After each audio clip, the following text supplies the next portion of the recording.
Folks around here will tell you a divorce is a kind of auction. Everything a life was gets numbered, priced, and carried out of the room, and the last lot on the table is always the one nobody bid on. This is a story about the lot nobody bid on. The morning her 31-year marriage was read out loud and closed like a ledger, Ginny Kelso, 56 years old, walked out of a city courthouse with a cardboard box, the keys to a 2008 GMC pickup with 187,400 miles on it, and the deed to a shut-down diner on a 2-lane road in the Missouri Ozarks. Her husband's attorneys had appraised the diner at $21,500 and let it go without a word of argument. Warren kept the lake house at Garnet Cove, the accounts, the development firm, and the last say. Ginny got the box, the truck, $317 in checking, and a building that had been locked since the April her mother died in the little house behind it. She drove 3 hours south to sell the place. She would have done it too. Signed where they pointed, the way she'd been signing where men pointed for 31 years. If she hadn't opened the punch-tin door of her mother's pie safe on the first night and found, taped inside where the pies used to cool, a gray school notebook with one word printed on the cover in her mother's blunt pencil.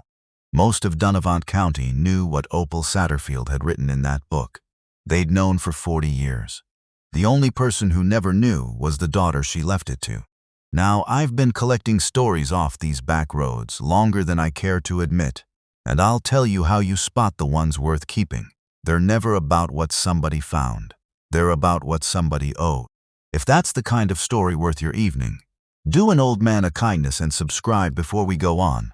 And when we're through, tell me in the comments whether there's a road like Route 53 in your memory. It costs you nothing, and it keeps the porch light on around here. Now then, the courtroom. The courtroom smelled like carpet shampoo and cold coffee. Ginny sat in a wooden chair with her hands folded while a judge read the terms of the settlement in the flat voice of a man reading a feed invoice. Warren didn't come. He sent his attorney, a narrow young man named Pryor who stacked his papers by tapping them twice on the table, the way you'd knock dust off a boot. Some men leave loud. Warren left in 11 pages of schedules. The Garnet Cove property, the vehicles registered to the firm, the retirement accounts, the brokerage, the boat, Mr. Kelso, the 2008 pickup, personal effects, and the real property at the junction of State Route 53 and Pigeon Roost Hollow Road. Donovan County, Mrs. Kelso. Pryor slid the sheet across and pointed to a yellow flag. 4 signatures and 2 initials, and 31 years fit in a manila folder. The real property. That was what the schedule called the dinner bell, the diner her grandfather had built out of oak studs and river rock veneer in 1952. And her mother had run alone from 1979 until the morning in April of 2013, when Leota Wooten found her sitting in the 3rd booth with her shoes off and her heart stopped, an order pad still in her apron pocket. Warren's appraiser had driven down, taken 9 photographs and written $21,500, a rounding error. Nobody fights over a rounding error. The box held what Warren had left on the kitchen island for her. A jewelry case that had been her mother's, a photo album from Reed's school years, a mixing bowl with a hairline crack, and her father's pocket knife which Warren had carried for 2 deer seasons in the 90s and then forgotten in a drawer. 31 years, 1 box. She set it in the truck bed, got in, and sat with her hands on the wheel for a long time. The tailgate didn't latch. The dash was split above the vents. The truck had belonged to the firm's first-job foreman, and when he quit, it sat behind the equipment shed until Ginny started using it to haul mulch, because Warren said her driving it looked thrifty to clients.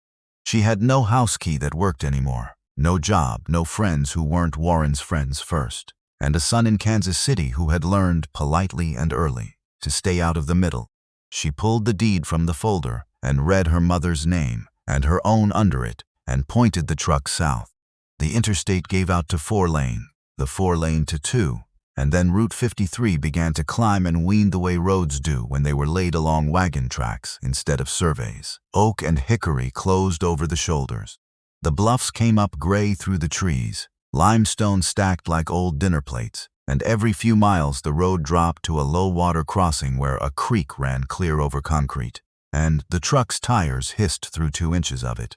It was the 2nd week of October. The sumac had already turned the fencerows the color of rust, and the air through the cracked window smelled like curing leaves and somebody's far-off wood fire. She hadn't driven this road in 9 years. She still knew every curve of it in her hands. The dinner bell sat where the hollow road tied into the highway, on a half-acre of gravel with a dusk-to-dawn light that no longer burned. It was smaller than her memory of it and more stubborn. One long room of river rock and white clapboard, a roof of green metal her mother had put on in 1996 and never stopped bragging about, 6 windows across the front gone gray with dust. The sign above the door was hand-lettered, Dinner Bell. The paint faded to the ghost of itself, and below the eave hung the bell, a real one, cast iron, a foot across, on a bracket her grandfather had forged. Opal rang it twice a day, at 6 in the morning and again at noon, and people in the hollow used to say you could set a watch by it, and a life too. It hadn't rung in 9 years. Kids in Waymore had a name for the place now, Leota would tell her later. They called it the Dead Bell. The key was in the manila folder, on a ring with a rabbit's foot worn down to leather. The lock fought her and then gave. Inside, the air was still and thick, dust and old grease gone sweet, and under it something that nearly buckled her knees. The ghost of griddle seasoning, 40 years of bacon and onions soaked into the very studs of the building. Late light came through the dirty glass and laid 6 pale rectangles down the length of the counter. 9 stools, their red vinyl split and taped and split again. 6 booths along the windows, oak tables gone almost black with wiping. The pass-through to the kitchen, and above it the ticket wheel, and on the wheel 1 ticket. Ginny walked back and stood under it and read her mother's shorthand. 2 over easy biscuit sorghum, no name. The last order Opal Satterfield ever hung, for a customer nobody had written down, and nobody in 9 years had taken it off the spindle. Her mother's apron hung on the 3rd hook by the kitchen door. Not the 1st hook, not the 2nd. Opal had her reasons for everything and explained none of them. Ginny put her face against the cloth, and it still smelled faintly of flour, and she stood that way while the light went orange and then gray, and that is all that needs saying about that. She didn't cry. She'd finished her crying in August, in the guest room at Garnet Cove quietly, so the sound wouldn't carry over the lake. What she felt walking the length of the counter was smaller and colder than grief. It was the feeling of being 56 years old in a building full of somebody else's usefulness, and owning nothing of her own but the dust on it. The house out back had 4 rooms and smelled like cedar and mouse. The pilot on the propane wall heater lit on the 3rd match. She ate crackers from a gas station in Waymore, spread her coat over a bare mattress, and slept 11 hours, which she hadn't done since sometime in the 20th century. In the morning, she walked the kitchen the way you'd walk a graveyard where you knew the names. The griddle ran nearly 5 feet along the back wall, a steel plate 3/4 of an inch thick, set in 1974 when her grandfather decided the future was gas, and under 9 years of dust, the surface still held its seasoning, black-brown and smooth as a river stone where 40 years of scrapers had ridden it. Behind the storeroom, in the lean-to her mother never let anyone tear off, the old wood cook stove squatted on its claw feet, a 1946 monster with warming shelves and a firebox door that shut like a bank vault. Opal cooked Thanksgiving on it every year the diner closed for the day, and called it her insurance policy, and never once said against what. Ginny laid her palm flat on the cold griddle plate. Her hand remembered the height of it. She was 9 years old again for exactly 1 breath, and then she was 56, and she took her hand back. She found the book the next evening, and she found it because she was hungry. The pie safe stood in the diner's back corner, tall as a man, punch tin panels gone soft gray. The word Satterfield burned into the top rail by some ancestor with a running iron and time on his hands. Ginny opened it hoping for canned peaches. The shelves were empty, wiped clean the way her mother left everything. But the inside of the left-hand door didn't look right, a rectangle of less faded tin, and over it, taped at the corners with masking tape gone amber, a gray composition notebook. On the cover, in carpenter's pencil, pressed hard enough to groove the cardboard, 1 word. You want to be careful, opening a dead woman's book. Ginny sat on a counter stool, with it unopened in her lap for a 1/4 of an hour, and the building was so quiet, she could hear the dusk-to-dawn light not humming. Then she opened it, and her mother's handwriting came up off the first page like a voice. Feb. Junior Coddle's daddy filled the propane tank when we couldn't, $180. Wouldn't take a dime, squared breakfasts 3 winters. And a line drawn through the whole entry, a single hard stroke, the pencil nearly tearing the paper. 1987, Wooten girl worked 6 Saturdays free when my hip was out. Squared her wedding cake and the hams, the line. Of 1988, the men who dug Troy's grave would not be paid. Hollis Brothers did the stone at cost, squared as far as it can be. The line through it wavered, page after page. Not a ledger of what Opal Satterfield had given, a ledger of what she had taken. Every kindness the Hollow had ever handed her, written down, dated, priced when it could be priced, and hunted to the ground until it was paid back in the only currency she had, which was food, and then crossed out. Some entries ran 3 lines, some ran half a page. The book covered 32 years, and Ginny read it on a cracked red stool by flashlight. And somewhere past midnight she understood she was reading her mother's real autobiography, the one made of debts.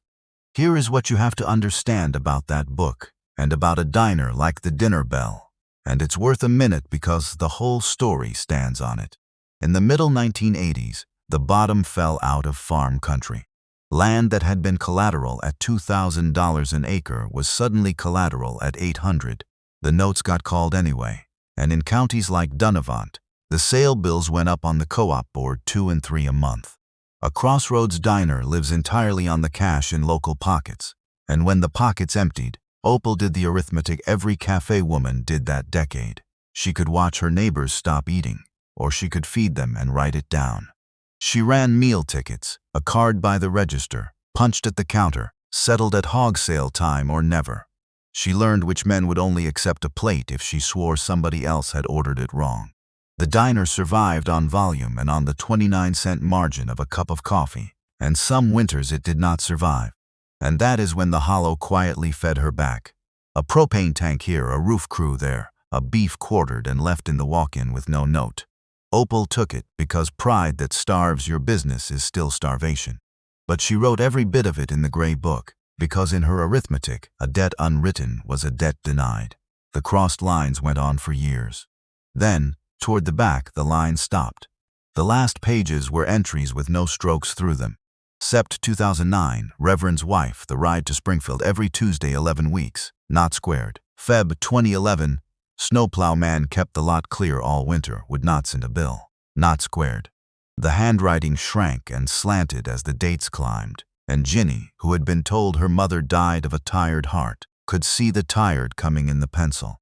And then the final entry, alone on its page, dated 11 days before Leota found her in the 3rd booth. It was pressed as hard as the word on the cover. Yandell Everything. Started 1984. There is no squaring this one. Somebody try, no line through it. Ginny read it 9 times. She turned the page, and the rest of the book was blank, and the flashlight chose that moment to brown out, and she sat in the dark of her mother's diner holding a debt with her name nowhere on it and her name all over it. Leota Wooten came the next morning at 10 till 7, because the news that a Satterfield was at the diner had made it down the Hollow faster than the truck had. She was 74, built like a fence post, and she came through the door without knocking, set a covered skillet of biscuits on the counter as if 9 years were a long weekend, and looked Ginny up and down. "You've got your mother's forehead," she said. "Lord help you." She had waited tables at the Dinner Bell for 23 years. She poured 2 cups from the thermos she'd brought, sat on the second stool, and answered what Ginny asked and some of what she didn't. Yes, the whole Hollow knew about the book.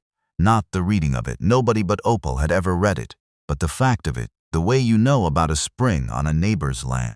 Being written into Opal's book was a thing that happened to you.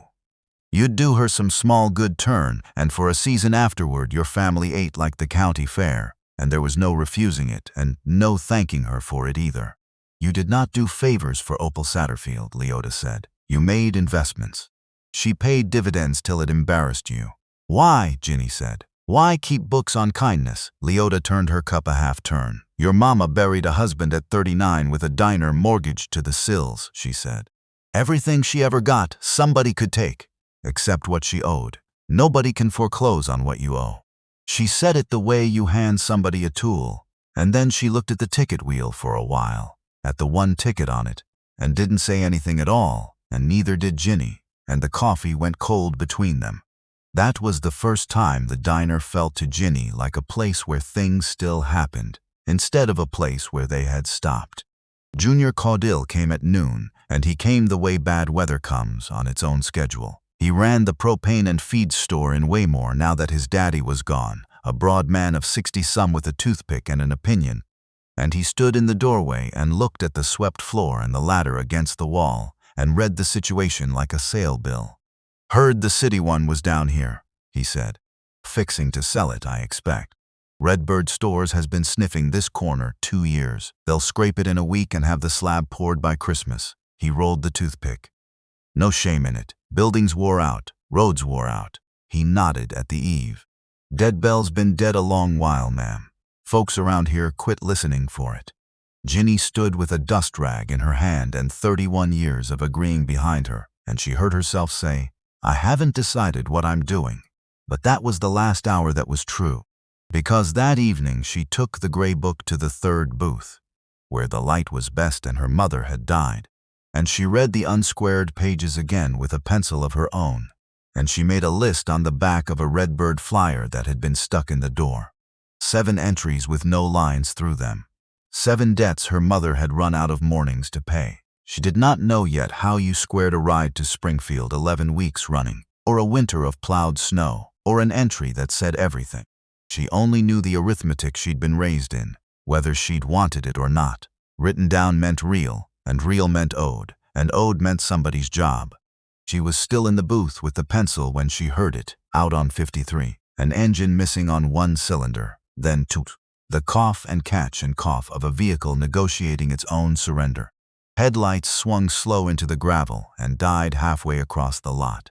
In the blue dusk she could make out an old flatbed with a toolbox across the back, hood already popping, and a young man climbing down, lean as a lath, looking at the dark diner the way you look at a locked door in the rain. Ginny put down the pencil. The flyer lay on the table with 7 debts on it, and the last line of the list, copied off the hardest page in her mother's book, said only one word: Yandel. The young man's name, as much of it as he offered, was Trace. He was 24, lean and windburned, and he stood in the gravel beside his dead flatbed with the particular stillness of a man doing arithmetic he already knows the answer to. Fuel pump said. He had the part money. He did not have the tow money, and the nearest shop that would look at a 1989 flatbed was 31 miles of dark road away. "There's a light in the bay of my mother's garage," Ginny said, and heard her mother's cadence come out of her own mouth. "Push it under it. I'll put coffee on." He worked until 11 and slept in his cab, and in the morning she saw what was stenciled on the toolbox across the flatbed's back. Old paint half gone, a Y and A, the ghost of more. She didn't think anything of it. You want to remember that she didn't think anything of it. He fixed the pump by noon, and then, because she wouldn't take money and he wouldn't take charity, he looked at the sagging porch post and the dead dusk-to-dawn light and said he'd square it in work. He was better than good. He was the kind of hand old equipment trusts.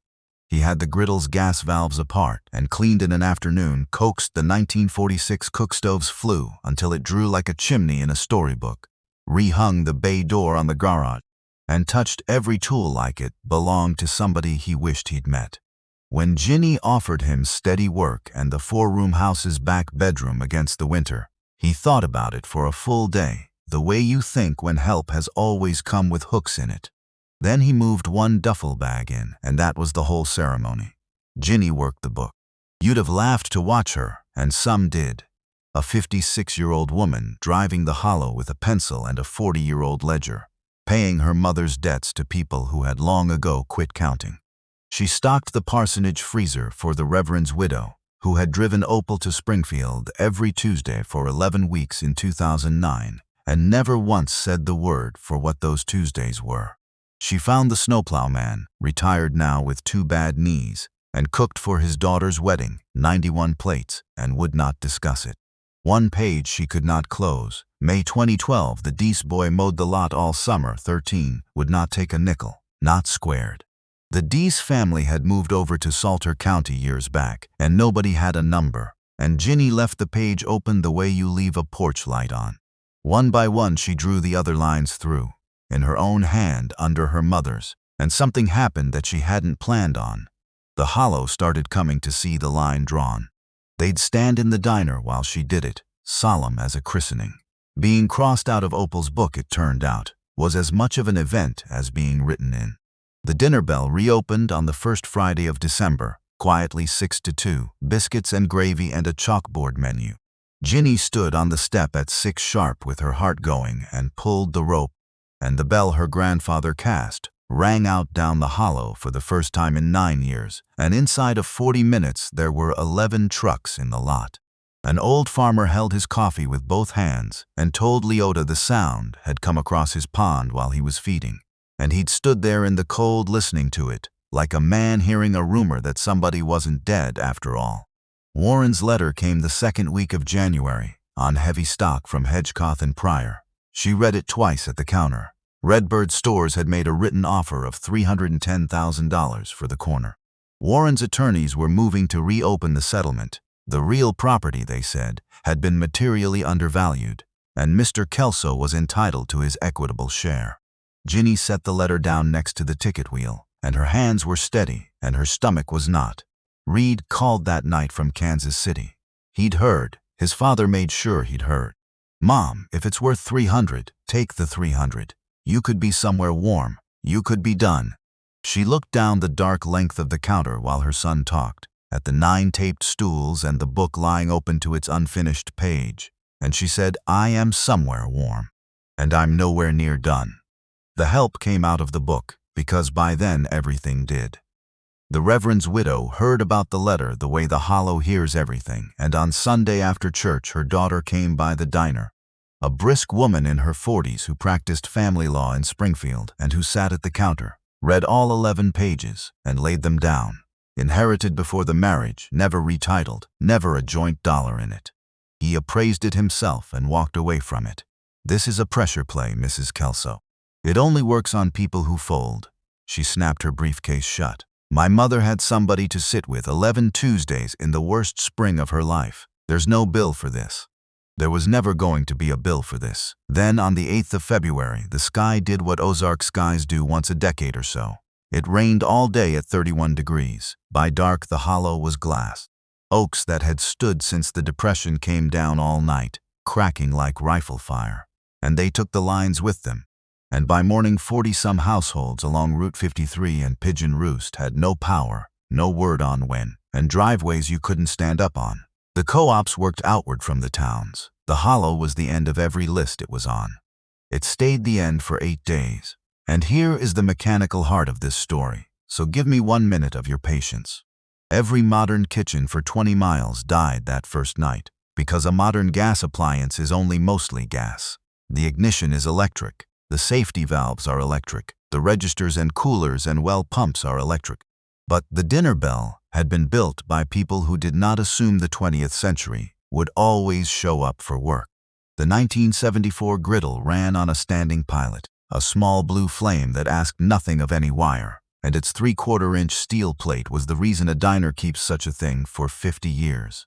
That much steel holds heat the way a pond holds summer, banking it deep and giving it back level and patient. No cold spots, no recovery lag, an iron flywheel you could cook 100 breakfasts across without the plate ever noticing.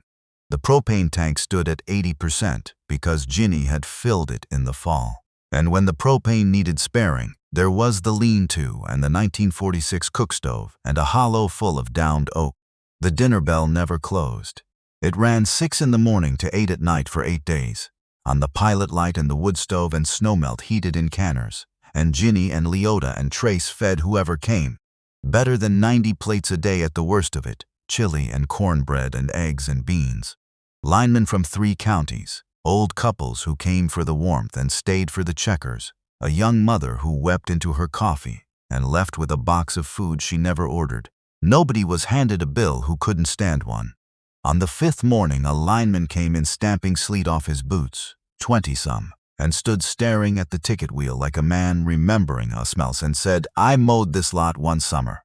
Ms. Opal used to feed me under that wheel." Ginny fed him under it again. Every morning the crews worked the hollow, and on the last one she showed him his page and drew the line while he watched. and the Deese boy, grown, carried that out into the ice with him. Ginny wrote it all in the gray book, new pages, her own hand, because the arithmetic ran both directions now, and she intended to keep honest books. Junior Cordill's bobtail crawled up the glazed highway on the fourth morning with chains on. He backed to her tank, filled it without a word, and waved off the checkbook like it was a wasp. He stood a minute in the lot with his breath smoking, listening to the room full of his neighbors, and then he looked up at the bell. "My daddy's in that book," he said, "Propane 1986. He put his toothpick back. "You tell Redbird whatever you want. I'll tell him the corner ain't for sale." At the door he stopped, not turning around. "Ring that thing at 6, he said. Folks listened for it again. It was the 6th night of the storm that the book closed its oldest account. Trace was feeding the cook stove, and the firelight caught his face, and Leota, half asleep on the second stool, said, idle as a cat, "Lord, but you're the picture of Del Yandel." The name went through Ginny like a dropped plate. She had been so busy squaring the small pages that she had let the hard one lie. She looked at the boy, and then she went to the house and came back with her mother's strongbox, and at the third booth, by lamplight, she found it. A renewal note from the Waymore Bank, dated March of 1984, Opal Satterfield's signature, and under it, cosigner in a farmer's careful hand, Delmar R. Yandel.